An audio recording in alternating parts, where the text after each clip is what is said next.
Hello friends, welcome to our YouTube channel learn with अनैज। जैसा कि आप सब लोगों को पता है, साहित्य वाले टॉपिक के बारे में हम यहाँ पर चर्चा कर रहे थे। मैंने आपको बोला था राजस्थान साहित्य वाला जो टॉपिक है ये रीट मेंस भर्ती परीक्षा से संबंधित काफ़ी इंपॉर्टेंट आपका टॉपिक होने वाला है। इसको हम 3 वीडियो में कंप्लीट करने वाले थे। 2 वीडियो में आप लोगों के लिए अपलोड कर चुका हूँ। आज ये हमारा तीसरा वीडियो होने वाला है। तो जो भी विद्यार्थी रीट मेंस भर्ती परीक्षा में सिलेक्शन लेना चाहते हैं, आप इन वीडियोस को जरूर देखिए। यहाँ पर रीट मेंस भर्ती परीक्षा से संबंधित आपको और भी वीडियोस मिलने वाले हैं, जैसे कि कल्याणकारी योजनाएं हो गई, करंट अफेयर होगी। हर तरीके से यहाँ पर आपको सभी वीडियोस प्रोवाइड किए जाएंगे और इसके ऑब्जेक्टिव सवाल जो कि आपके प्रीवियस ऐसे एग्जाम में पूछे गए हैं उनके बारे में भी हम यहाँ पर चर्चा करेंगे। तो आज ही हमारा लास्ट वीडियो होने वाला है साहित्य से रिलेटेड। तो जो भी विद्यार्थी रीट मेंस भर्ती परीक्षा की तैयारी कर रहे हैं, आप इन वीडियोस को मिस ना करें। इन वीडियोस को आप जरूर देखिए, क्योंकि ये टॉपिक आपके अलग से दिए गए हैं, यहाँ से आपके सवाल बन के आने वाले हैं। तो चलिए दोस्तों, आप सभी लोगों को पता होगा राजस्थानी भाषा साहित्य एवं संस्कृति अकादमी आपकी कहाँ पर स्थित है, तो ये बीकानेर में स्थित है। तो ये आप याद रखिएगा, राजस्थानी भाषा साहित्य एवं संस्कृति अकादमी कहाँ पर हो जाएगी, आपकी बीकानेर में हो जाएगी। आपसे एग्जाम में सवाल पूछा जा सकता है, राजस्थानी भाषा साहित्य संस्कृति अकादमी के द्वारा कौन सा पुरस्कार दिया जाता है, तो इसके द्वारा महाकवि सूर्यमल मिश्रण पुरस्कार दिया जाता है। और सूर्यमल मिश्रण के बारे में हम चर्चा कर चुके थे पिछले वाले वीडियो में। तो महाकवि सूर्यमल मिश्रण पुरस्कार जो दिया जाता है वह आपकी भाषा साहित्य एवं संस्कृति अकादमी बीकानेर के द्वारा दिया जाता है। ठीक है, अब आगे देखिए, राजस्थानी भाषा साहित्य एवं संस्कृति अकादमी आपकी बीकानेर में हो जाएगी। इसकी स्थापना कब हुई थी, तो 1983 में इसकी स्थापना हुई थी। तो ये याद रखिएगा। और यहाँ पर एक पत्रिका निकाली जाती है, जागती ज्योत पत्रिका जो है ये भी आपकी इसी अकादमी के द्वारा निकाली जाती है, जो कि आपकी महत्वपूर्ण हो जाएगी। सर्वोच्च पुरस्कार मैंने आपको बता चुका हूँ, महाकवि सूर्यमल मिश्रण पुरस्कार यहाँ पर आपको दिया जाता है। 2023 में मधु आचार्य को पीड़ आड़ी पाल बांध रचना के लिए ये पुरस्कार दिया गया था। तो सूर्यमल मिश्रण पुरस्कार किसके द्वारा दिया जाता है, ये आपसे पूछा जा सकता है। 2023 में किसको दिया गया, मधु आचार्य को पीड़ आड़ी पाल बांध रचना के लिए दिया गया है। अब आगे देखिए, केसरी सिंह बारट, ये आपके इंपॉर्टेंट हो जाते हैं। केसरी सिंह बारट के बारे में आपको पता होना चाहिए, यहाँ से आपका सवाल पूछा जाता है। इनका जन्म जो है ये शाहपुरा में हुआ था, देवपुरा गांव में। तो शाहपुरा भीलवाड़ा में इनका जन्म हुआ। अंग्रेजों ने महंत प्यारेलाल हत्याकांड के तहत इनको हजारीबाग जेल में डाल दिया था। तो प्यारेलाल हत्याकांड के तहत किसे आपके हजारीबाग जेल में डाला गया था, तो ये याद रखना, केसरी सिंह बारट को डाला गया था। हजारीबाग जेल आपकी बिहार झारखंड में हो जाएगी। इनकी कुछ प्रमुख रचनाएं हैं, जैसे कि चेतावनीराज चुंगटिया। तो चेतावनीराज चुंगटिया किसके द्वारा लिखी गई है, तो ये कन्हैयालाल सेठिया के द्वारा लिखी गई है। ये प्यारेलाल हत्याकांड याद रखना इंपॉर्टेंट है। ठीक है, चेतावनीराज चुंगटिया जो है ये केसरी सिंह बारट के द्वारा ही लिखे गए थे। महाराणा फतेह सिंह जब आपके दिल्ली दरबार में 1903 में शामिल होने जा रहे थे, तो उनको रोकने के लिए 13 सोटे डिंगल भाषा में किसके द्वारा लिखे गए, तो ये केसरी सिंह बारट के द्वारा लिखे गए थे, जिन्हें ही चेतावनीराज चुंगटिया कहा जाता है। इनकी कुछ और भी रचनाएं हैं, जैसे कि प्रताप चरित्र, राज सिंह चरित्र, रूठी रानी चरित्र, दुर्गादास चरित्र। दुर्गादास चरित्र आपके एग्जाम में पूछी जा चुकी है, प्रताप चरित्र भी पूछी जाती है, रूठी रानी चरित्र भी आप याद रखना। तो ये सभी जो है ये आपकी कन्हैयालाल सेठिया की रचनाएं हो जाएगी। एक आपके आते हैं शंकरदान सामोर, ये भी आपके महत्वपूर्ण है। शंकरदान सामोर का जन्म बोबासर हनुमानगढ़ में हुआ है। इन्हें राष्ट्रवादी चेतना का कवि कहा जाता है। तो ये याद रखिएगा, राष्ट्रवादी चेतना का कवि किसे कहा जाता है, तो ये आपके शंकरदान सामोर को कहा जाता है।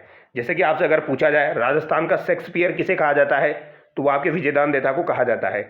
इसी तरीके से पूछा जा सकता है, राष्ट्रवादी चेतना का कवि किसे कहा जाता है, तो ये शंकरदान सामोर को कहा जाता है। इन्होंने अंग्रेजों के विरुद्ध प्रसिद्ध गीत अंग्रेजारी गीत रो लिखे। तो इन्होंने दोस्तों गीत अंग्रेजोरी नीत रो लिखा है, किनके विरुद्ध, अंग्रेजों के विरुद्ध। इन्होंने अपने दोहों में क्रांतिकारियों को प्रोत्साहित भी किया है शंकरदान सामोर ने। जैसे कि इनके दोहे हो जाएंगे, शंकरिये सामोर रा गोली हंदा गीत, मिंतत साचा मूलक रा रिपुआ उल्टी रीत। इन्होंने क्रांतिकारी तात्या टोपे की वीरता पर दोहे भी लिखे हैं। तो तात्या टोपे जो है इनकी वीरता पर दोहे किसके द्वारा लिखे गए, तो शंकरदान सामोर के द्वारा लिखे गए हैं। तगड़ो लड़ियो तातियो हिंद धान रे हेत, जठे गयो जीतियो खटके बिन रणखेत। तो ये दोहा जो लिखा गया है ये तात्या टोपे की वीरता के लिए लिखा गया है। तो ये आपसे पूछा जा सकता है, अगर डीप में सवाल बन के आएगा तो ऐसा सवाल भी आपका पूछा जा सकता है। इनकी प्रमुख रचनाएं कौन कौन सी हो जाएगी, तो इनकी प्रमुख रचनाओं में आपकी शक्ति सूजस, भगत बायरो, साकेत शतक, देश दर्पण। देश दर्पण आपकी एग्जाम में पूछी जाती है। देश दर्पण जो है एक तो आपके शंकरदान सामोर के द्वारा लिखी गई है, और एक पुस्तक जो है वो आपके दयालदास के द्वारा लिखी गई है। ठीक है, आरपीएससी के द्वारा दयालदास वाली एग्जाम में पूछी जा चुकी है। फिर भी आप याद रखना, अगर दोनों ऑप्शन में दिए जाए तो फिर आप शंकरदान सामोर आंसर करना। अगर यही ऑप्शन में ये देश दर्पण आपसे पूछा जाए तो फिर आप शंकरदान सामोर आंसर करेंगे, ठीक है। और शंकरदान सामोर ऑप्शन में नहीं हो तो आप दयालदास आंसर कर सकते हैं। तो शक्ति सूजस, भगत बायरो, साकेत शतक और देश दर्पण यह आपके शंकरदान सामोर के द्वारा लिखी गई है। आगे देखिए, नाथू सिंह मैयारिया। नाथू सिंह मैयारिया जो है दोस्तों इनकी प्रमुख रचनाएं हैं हाड़ी रानी शतक, गांधी शतक, करनी शतक, चुंडावत शतक, झाला मान शतक। तो हाड़ी रानी शतक, गांधी शतक, करनी शतक, चुंडावत शतक और झाला मान शतक ये किसके द्वारा लिखी गई है? तो ये नाथू सिंह मैयारिया के द्वारा लिखी गई है। तो ये याद रखना, हाड़ी रानी शतक किसने लिखी? नाथूराम मैयारिया के द्वारा लिखी गई है। यहाँ पर इतना ही आपको याद रखना है। फिर आपके आते हैं महाकवि माघ। महाकवि माघ का जन्म कहाँ पर हुआ था? तो इनका जन्म भीनमाल माघ नगरी में हुआ था। भीनमाल जो है ये जालोर को कहा जाता है, जिसका प्राचीन नाम क्या हो जाएगा? श्रीमाल हो जाएगा।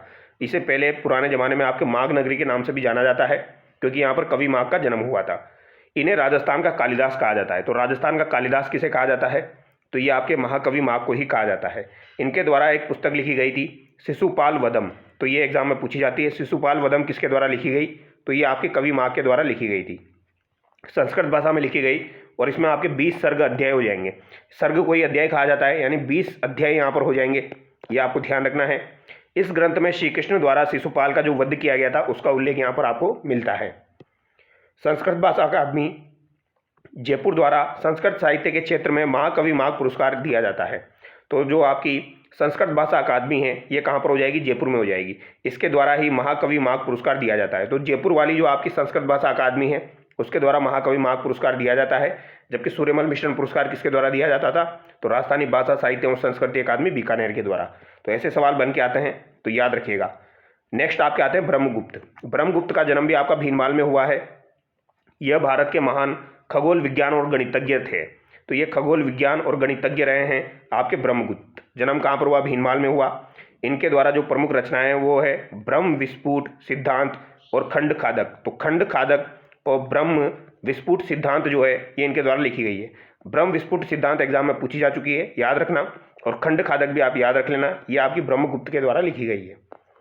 नेक्स्ट देखिए GH ओझा। GH ओझा भी आपके काफ़ी ज़्यादा इंपॉर्टेंट है। गौरी शंकर हीराचंद ओझा, इनका जन्म कहाँ पर हुआ? तो इनका जन्म सिरोही के रोएडा गांव में हुआ था। ये सवाल आपका एक बार एग्जाम में पूछा जा चुका है, तो याद रखिएगा। गौरी शंकर हीराचंद ओझा यानी GH ओझा का जन्म सिरोही के कौन से गांव में हुआ है? तो रोएडा गांव में हुआ है। ये राजस्थान के इतिहासकार रहे हैं। और इनके साहित्यिक गुरु कौन हो जाएंगे? तो कवि राजा श्यामल दास यहाँ पर हो जाएंगे। ईस्ट इंडिया कंपनी द्वारा इन्हें राय बहादुर की उपाधि भी दी गई है। तो ईस्ट इंडिया कंपनी के द्वारा इन्हें राय बहादुर की उपाधि भी दी गई, ये बात भी आप याद रखिएगा, ये भी काफ़ी ज़्यादा इंपॉर्टेंट है। तो राय बहादुर की उपाधि ईस्ट इंडिया कंपनी ने किसको दी थी? तो GH ओझा को दी थी। इन्होंने कर्नल टोड की प्रसिद्ध रचना annals and antiquities of Rajasthan तथा मोनोद नैनसीरी ख्यात का हिंदी में अनुवाद किया है। तो annals and antiquities of Rajasthan colonel Tod के द्वारा लिखी गई थी, इसका इन्होंने हिंदी में अनुवाद किया। और मोनोद नैनसीरी ख्यात जो है इसका भी इन्होंने हिंदी में अनुवाद किया। इनकी प्रमुख रचनाएं एग्जाम में पूछी जाती है, जो कि काफ़ी ज़्यादा इंपॉर्टेंट है।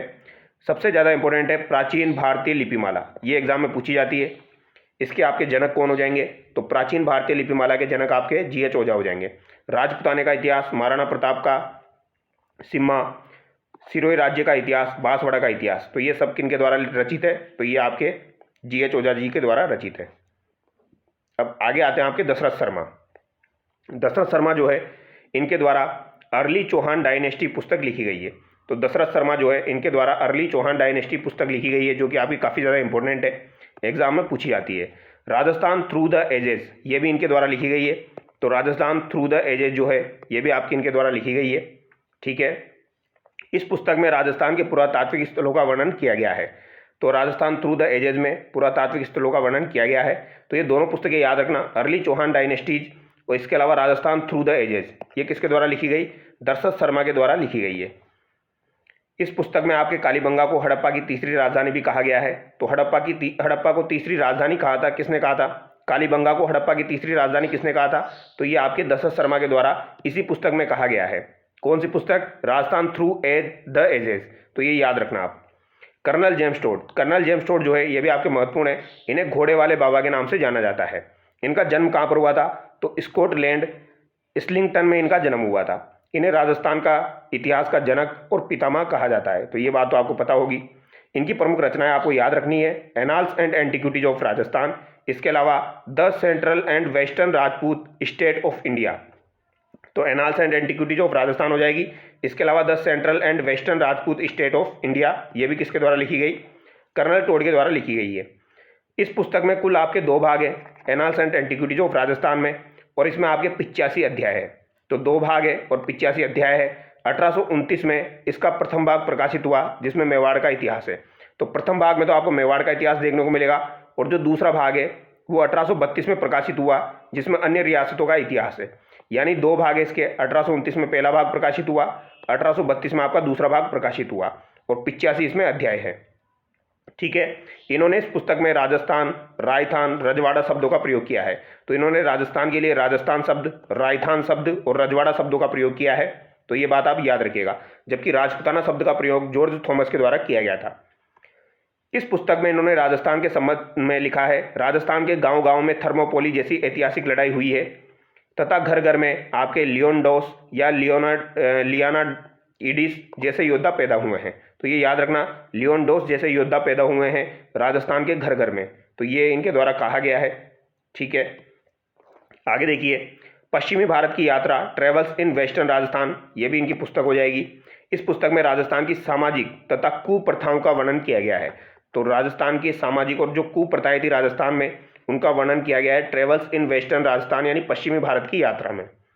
जेम्स टोड ने आपके टोडगढ़ किले का निर्माण भी करवाया था। तो टोड से याद रख लेना, टोडगढ़ किले का निर्माण इन्होंने करवाया था, जो कि आपका कहाँ पर हो जाएगा, ब्यावर में हो जाएगा। ठीक है, कर्नल जेम्स टोड ने मानमोरी शिलालेख की खोज की थी। तो मानमोरी शिलालेख की खोज कर्नल टोड के द्वारा की गई थी, और फिर ये जा रहे थे तो इन्होंने इसको जो है वो फेंक दिया था।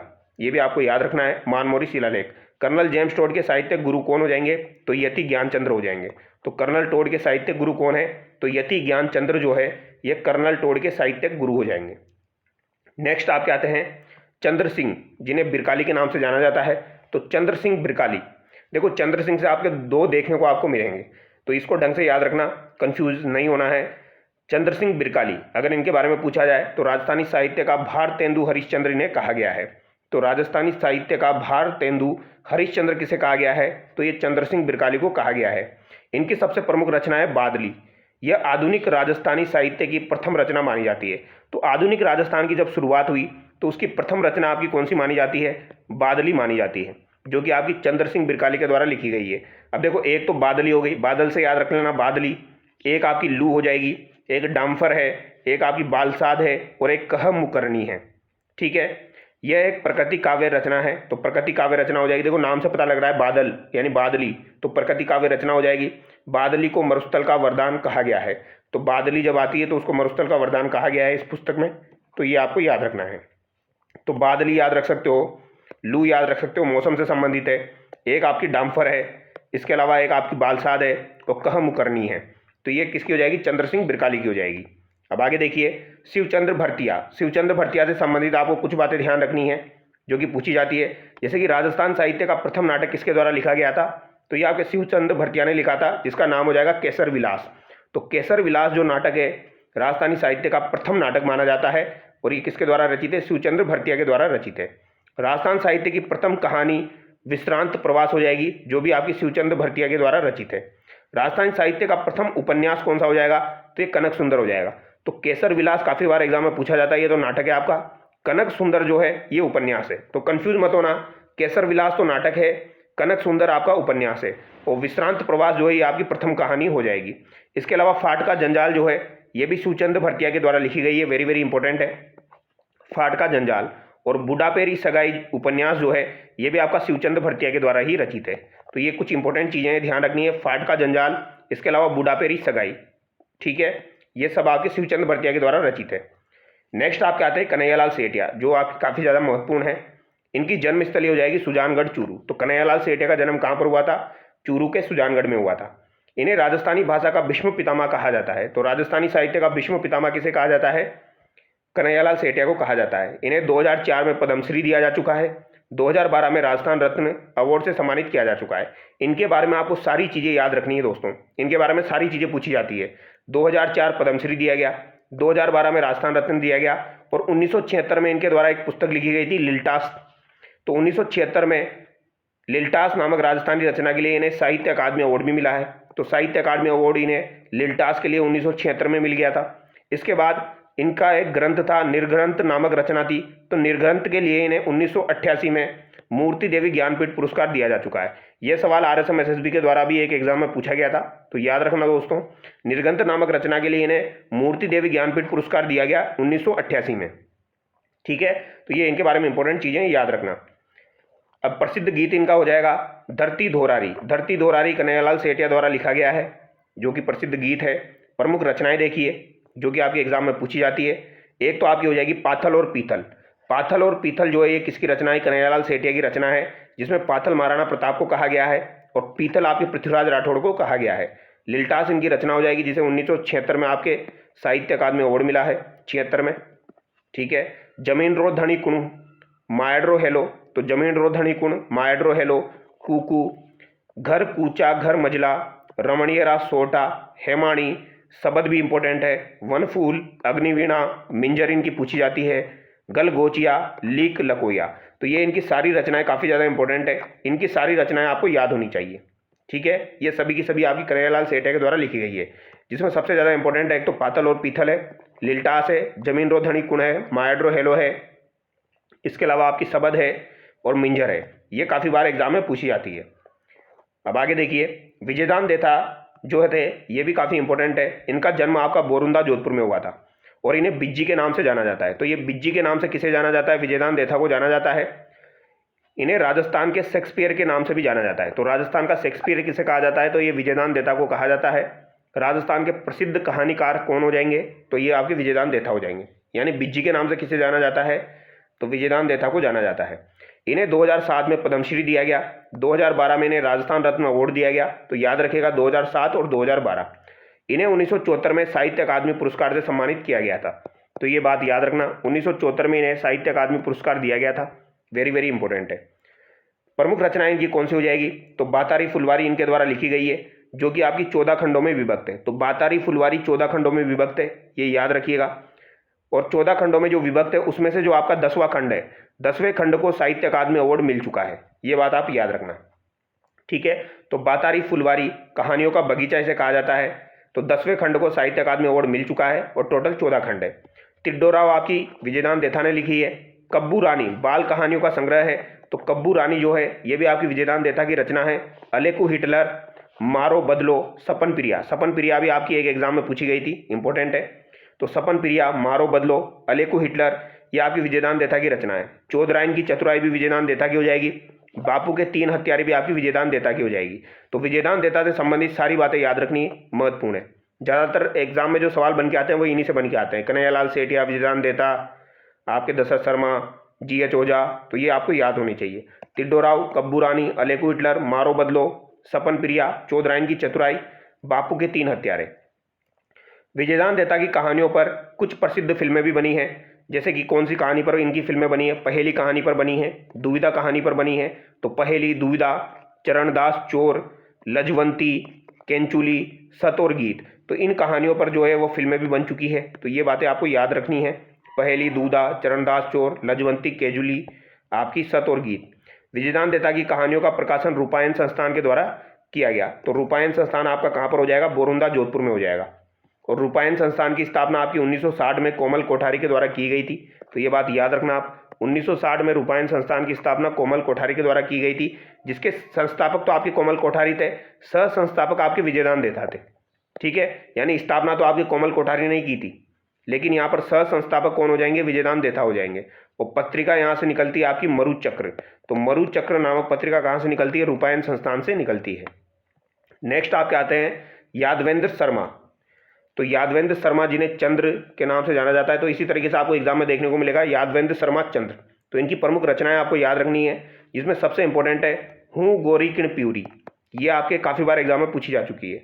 हूँ गोरी किण प्यूरी, तासरो घर, जमारो, ड्योडी, 1000 घोड़ों पर सवार, मिट्टी का कलंक, ढोल कुंज कली, मंत्री रो बेटो, ये सभी की सभी आपकी किन की रचनाएं दोस्तों? यादवेंद्र शर्मा की रचनाएं। तो याद रखिएगा, हुन गोरी की किण प्यूरी, तासरो घर, जमारो, ड्योडी, 1000 घोड़ों पर सवार, मिट्टी का कलंक, ढोल कुंजकली और मंत्री रो बेटो, ये सभी की सभी रचनाएं आपकी किसकी हो जाएगी? यादवेंद्र शर्मा की हो जाएगी। आगे देखिए, अन्नाराम सुदामा, इतना ज़्यादा इंपॉर्टेंट नहीं है। अन्नाराम सुदामा के द्वारा मेवेरा रुख पिरोल में कुती बयाई, उनकी जता मानवी, मेघती काया मुल काती धरती। तो याद रखो तो रख लेना, अभी तक एग्जाम में नहीं पूछा गया है अन्नाराम सुदामा। आगे देखिए, मेघराज मुकुल आपके महत्वपूर्ण है। मेघराज मुकुल का जन्म आपका राजगढ़ चूरू में हुआ था, ठीक है। इनकी प्रमुख रचना हो जाएगी सेनानी। हाडी रानी जो आपकी सहल कंवर थी, उनकी वीरता पर लिखी गई आपकी सेनानी, तो ये याद रखना। मेघराज मुकुल का जन्म कहाँ पर हुआ? राजगढ़ चूरू में हुआ। सेनानी री जागी जोत रतन सिंह चुंडावत पर लिखी गई, तो सेनानी वाली जो है ये मेघराज मुकुल के द्वारा लिखी गई है। इसके अलावा ये चंवरी याद रखना, चंवरी जो है ये फाबू जी की वीरता पर लिखी गई, इन्होंने गीत है फाबू जी की वीरता पर लिखा हुआ, तो चंवरी याद रखना दोस्तों। ये किसके द्वारा लिखा गया? मेघराज मुकुल के द्वारा लिखा गया है फाबू जी की वीरता पर। नेक्स्ट आपके आते हैं नारायण सिंह भाटी। नारायण सिंह भाटी की प्रमुख रचनाएं हैं परमवीर, सांझ, बरसारो, डिंग्योड़ा, डूंगर लांगिया, मीरा, दुर्गादास कल्प। 1955 में चौपासनी जोधपुर में राजस्थानी शोध संस्थान की स्थापना की। तो 1955 में चौपासनी जोधपुर में दोस्तों आपके राजस्थानी शोध संस्थान की स्थापना हुई थी। तो याद रखना, राजस्थानी शोध संस्थान कहाँ पर है आपका? चौपासनी जोधपुर में है। स्थापना 1955 में हुई थी। पत्रिका यहाँ पर निकलती परंपरा पत्रिका। आगे देखिए, सत्य प्रकाश जोशी आपके इंपॉर्टेंट है, इनको भी आप याद रखना। बोल भारमली इनके द्वारा लिखी गई, शस्त्रधारा इनके द्वारा लिखी गई, लश्कर ना थमे, दीवा कापे क्यों, बाम्बी और राधा। बोल भारमली आपकी काफ़ी ज़्यादा इंपॉर्टेंट है, सत्य प्रकाश जोशी के द्वारा लिखी गई है। इसके अलावा आपके लश्कर ना थमे याद रखना, राधा भी याद रखना, बाम्बी, शस्त्रधारा, दीवा कापे क्यों। और एक आपके आते हैं चंद्र प्रकाश देवल। तो ये चंद्र प्रकाश देवल आपके अलग हो जाएंगे।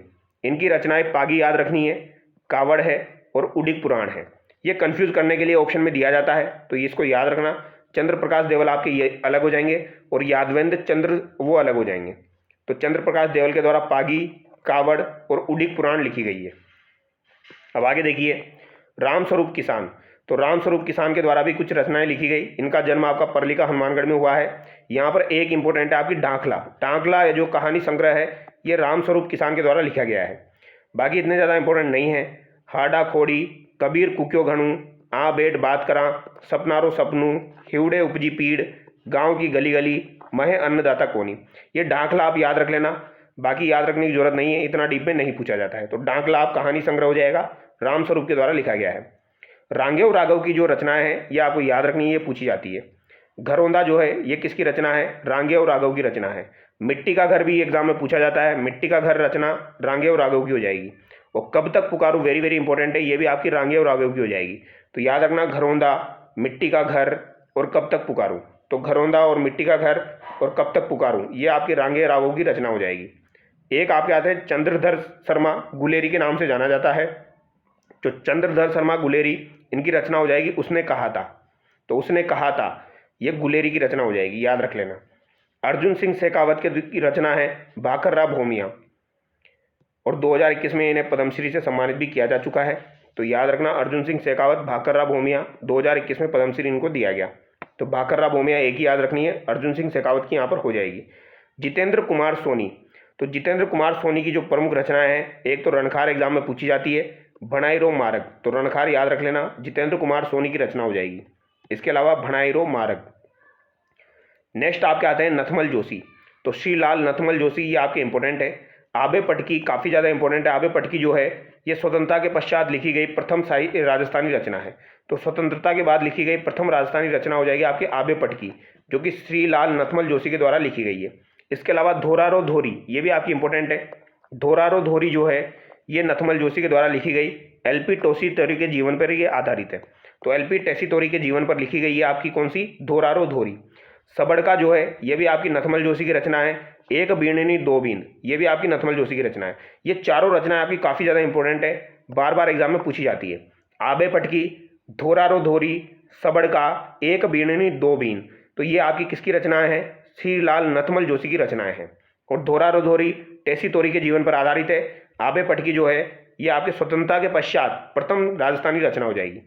इसके अलावा आपके मणि मधुकर आते हैं। मणि मधुकर के द्वारा भी कुछ रचनाएं लिखी गई है जो कि आपके एग्जाम में पूछी जाती है। पग फेरो आपकी महत्वपूर्ण है। सफ़ेद मेमने, ये भी पूछी जाती है। पत्तों की बिरादरी, मेरी स्त्रियां, सरकंडों की सारंगी, तो ये काफ़ी ज़्यादा इंपॉर्टेंट है। ये ऊपर की तीन तो बार बार एग्जाम में पूछी जाती है, पग फेरो, सफ़ेद मेमने, पत्तों की बिरादरी। तो ये मणि मधुकर के द्वारा लिखी गई है, याद रखना। पग फेरो है, सफ़ेद मेमने हैं, पत्तों की बिरादरी है। मेरी स्त्रियां, इसके अलावा सरकंडों की सारंगी, तो ये भी याद रखना। मेरी स्त्रियां और सरकंडों की सारंगी जो नाटक है, ये भी आपका मणि मधुकर का हो जाएगा। आगे देखिए, सवाई सिंह धमोरा के द्वारा कौन कौन सी रचनाएं लिखी गई? तो पीरू प्रकाश, शैतान सुजस, चित्तौड़रा गौरव, तो ये याद रख लेना, चित्तौड़रा गौरव ये आपकी सवाई सिंह धमोरा की रचना है। और गांधी गाथा, तो यहाँ पर चित्तौड़रा गौरव आप याद रख लेना, सवाई सिंह धमोरा के द्वारा लिखी गई है। तेज सिंह जोधा की रचनाएं हैं पीणो सांप, चौथी ओली बांचनिया, आखर्री औकात, तो ये किन की रचनाएं? तेज सिंह जोधा की रचनाएं, इतनी महत्वपूर्ण नहीं है। सौ हमीदुल्लाह के द्वारा आपकी भारमली नाटक और दरिंदे नाटक लिखा गया है, स्व आपके हमीदुल्लाह के द्वारा। भरत व्यास की रचनाएं हैं रंगीलो मारवाड़, रामू चन्ना, जो कि आपकी एक प्रेम कहानी है। तो रंगीलो मारवाड़ किसके द्वारा लिखी गई? भरत व्यास के द्वारा लिखी गई है। अब यहाँ पर दोनों ये भी आपकी इंपॉर्टेंट हो जाती है। हिस्ट्री ऑफ राजस्थान किसके द्वारा लिखी गई? तो हिस्ट्री ऑफ राजस्थान जो है ये किसके द्वारा लिखी गई है भैया? हिस्ट्री ऑफ राजस्थान जो है ये रीमा आहूजा के द्वारा लिखी गई है, काफ़ी ज़्यादा इंपॉर्टेंट है। इसके अलावा अम्बालों का इंसाफ, ये अंबिका दत्त व्यास के द्वारा लिखा गया है, तो इसको तो ऐसे याद रख लेना, अम्बलाओं का इंसाफ जो है ये अंबिका दत्त व्यास के द्वारा लिखा गया है, मैच कर रहा है, इस तरीके से याद रख सकते हो, ठीक है। और हिस्ट्री ऑफ राजस्थान आपकी रीमा आहूजा के द्वारा लिखी गई है। तो ये हमारा साहित्य वाला जो टॉपिक है वो यहाँ पर कंप्लीट होता है दोस्तों, ठीक है। जितने भी आपकी महत्वपूर्ण रचनाएं थी वो हमने यहाँ पर डिस्कस करी है। अब एक वीडियो में इसके प्रीवियस ईयर्स एग्जाम में जो भी आपके सवाल पूछे गए हैं वो हम यहाँ पर डिस्कस करेंगे। और मुझे लगता है प्रीवियस ईयर्स एग्जाम के सवाल भी अगर आप कर लेते हैं तो यहाँ से आपका सवाल बाहर नहीं जाएगा, ठीक है। तो चलिए दोस्तों, नेक्स्ट वीडियो मिलते हैं। Thank you so much.